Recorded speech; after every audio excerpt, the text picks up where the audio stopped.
Welcome to Man Does Tech, where I solve the problems you didn't even know you had. You start by confirming the exact Nvidia GPU and matching driver series, because installing the wrong package breaks everything.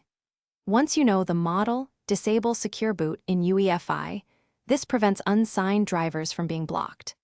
Then, make sure you have admin rights, install Build Essential and the kernel headers for your kernel, and stop your desktop display manager so the driver installer can access the GPU directly. Now you are ready to run the official installer. Proceed without launching a graphical session. Switch to a text console because the installer requires no X session running.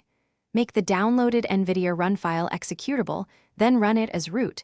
You will be asked to accept the license and whether to compile the kernel module. Agree to DKMS support if offered. This keeps the module across kernel updates. The installer will build and install the module, place libraries, and drop utilities like NVIDIA SMI.